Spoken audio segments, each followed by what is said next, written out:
بعد فأعوذ بالله من الشيطان الرجيم بسم الله الرحمن الرحيم إذا زلزلت الأرض زلزالها وأخرجت الأرض أثقالها وقال الإنسان ما لها يومئذ تحدث أخبارها بأن ربك أوحى لها يومئذ يصدر الناس أشتاتا ليروا أعمالهم فمن يعمل مثقال ذرة خيرا يره ومن يعمل مثقال ذرة شرا يره صدق اللہ العظیم۔ تو میں نے آج جو سورہ مبارکہ تلاوت کی ہے اس کا پس منظر بہت عجیب و غریب ہے۔ اس میں اللہ رب العزت نے قیامت کے مناظر کو بیان کیا ہے کہ وہ کیسے منظر ہوں گے۔ سب سے پہلے اللہ رب العزت نے اس سورت کی پہلی آیت میں فرمایا اذا زلزلت الارض زلزالها، تو اس میں اللہ رب العزت نے قیامت والے دن آنے والے زلزلے کے متعلق ارشاد فرمایا ہے کہ وہ زلزلہ کیسا ہوگا۔ وہ زلزلہ انتہائی سخت شدید ہوگا۔ زلزال کا لفظ جو ہے یہ شدت کے لیے لایا گیا ہے، جیسا کہ سورۃ الاحزاب میں فرمایا وَزُلْزِلُوا زِلْزَالًا شَدِيدًا۔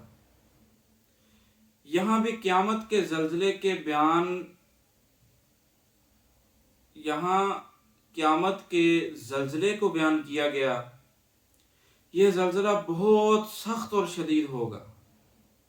اس کو اللہ رب العزت نے سورۃ الحج میں بیان فرمایا یا ایھا الناس اتقوا ربکم ان زلزلۃ الساعۃ شیء عظیم، اے لوگو بے شک اپنے رب سے ڈرو، ان زلزلۃ الساعۃ شیء عظیم، بے شک قیامت کا زلزلہ بہت بڑی چیز ہے۔ وہ زلزلہ دنیا والے زلزلوں کی طرح نہیں ہوگا کہ آیا 2-4 شہر تباہ کیے اور بس ختم ہو گیا، بلکہ بہت سخت اور شدید ترین زلزلہ ہوگا۔ وہ پوری زمین کو جھنجھوڑ کر رکھ دے گا۔ اس وقت کی سخت مصیبت کو اللہ رب العزت نے سورۃ الحج میں ایسے بھی بیان فرمایا یوم ترونہا تذہل کل مرضعۃ عما ارضعت وتضع کل ذات حمل حملها وترى الناس سکارى وما هم بسکارى ولیکن عذاب اللہ شدید، کہ جس روز تم اس کو دیکھو گے اس روز تمام دودھ پلانے والیاں اپنے دودھ پیتے کو بھول جائیں گی، ایسا سخت زلزلہ ہوگا وہ۔ وَتَضَعُ كُلُّ ذَاتِ حَمْلٍ حَمْلَهَا، اور تمام حمل والیاں اپنا حمل ڈال دیں گی، اور وہ لوگ تجھے نشے کی حالت میں دکھائی دیں گے حالانکہ وہ نشے میں نہیں ہوں گے، وہ اس زلزلے کی شدت کی وجہ سے ایسے ہو جائیں گے۔ وَلَكِنَّ عَذَابَ اللَّهِ شَدِيدٌ، لیکن اللہ کا عذاب بہت ہی سخت چیز ہے۔ اتنے بڑے سخت زلزلے کے بعد میدان حشر میں حاضری ہوگی، سب قبروں سے نکل کر حساب کتاب کے لیے جمع ہو جائیں گے۔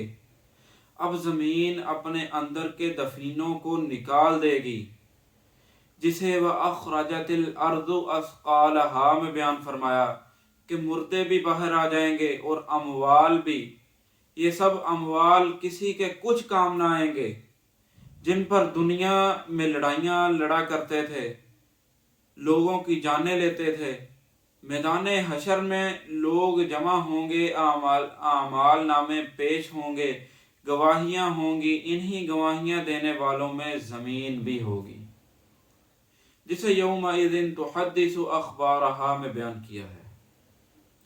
انسان یہ حالت دیکھ کر حیران اور پریشان ہو جائے گا اور کہے گا کہ ما لہا، ہائے ہائے اس زمین کو کیا ہوا، یہ تو بے جان تھی، نہ بولتی تھی، نہ سنتی تھی، نہ کسی سے کچھ کہتی تھی، اور آج یہ باتیں کر رہی ہے۔ بِأَنَّ رَبَّكَ أَوْحَىٰ لَهَا، زمین باتیں کیوں کرے گی؟ کیونکہ اس کو اللہ رب العزت کا حکم ہوگا، بولنے کی طاقت اللہ رب العزت کی طرف سے ہوگی، اللہ رب العزت اس کو بولنے کی طاقت دیں گے۔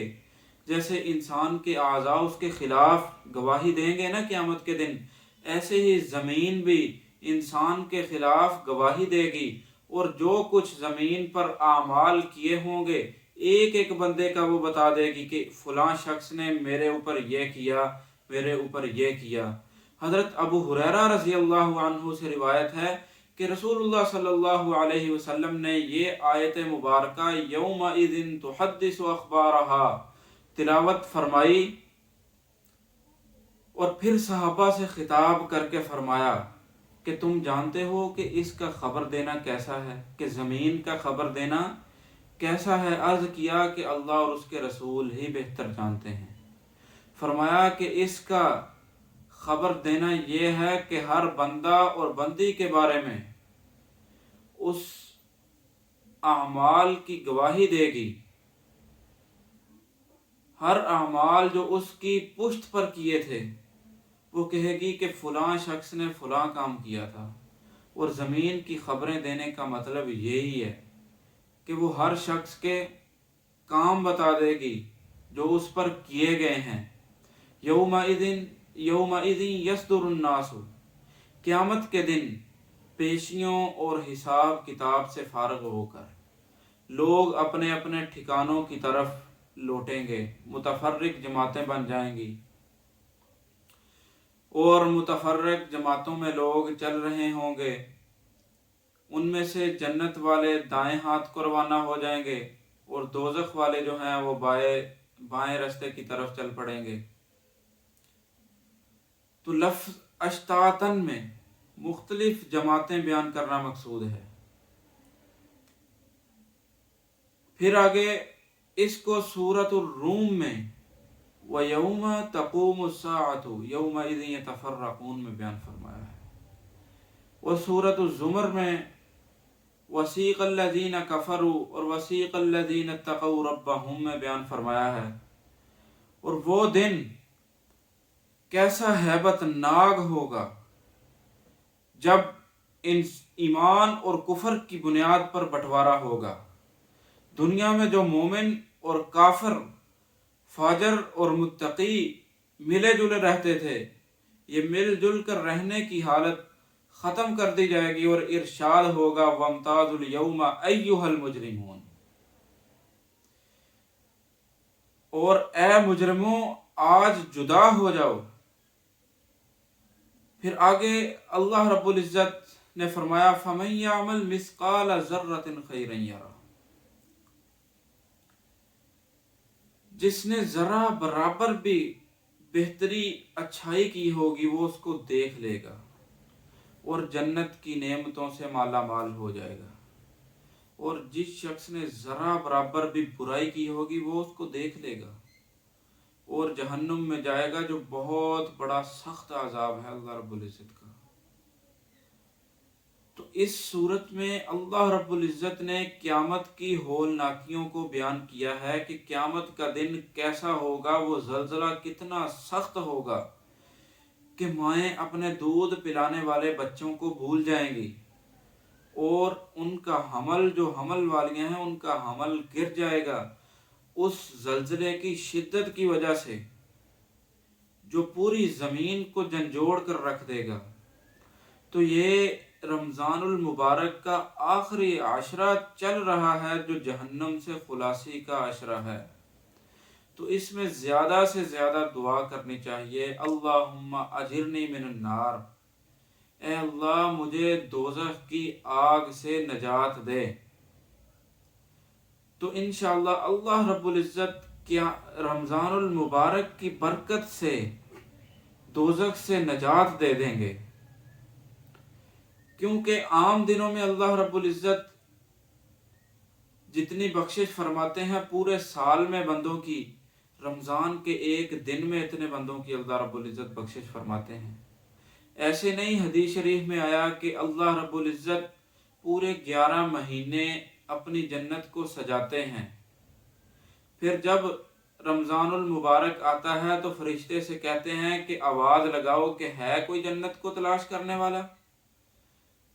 تو ہمیں چاہیے، ہمیں زیادہ سے زیادہ 2 دن تقریباً باقی ہیں، زیادہ سے زیادہ یہی دعا کریں کہ اللہ رب العزت ہمیں دوزخ سے بچائے اور ہمارا خاتمہ ایمان پر فرمائے، اور آخری عشرے کی دعا بھی کرتے رہیں، اللہم اجرنی من النار۔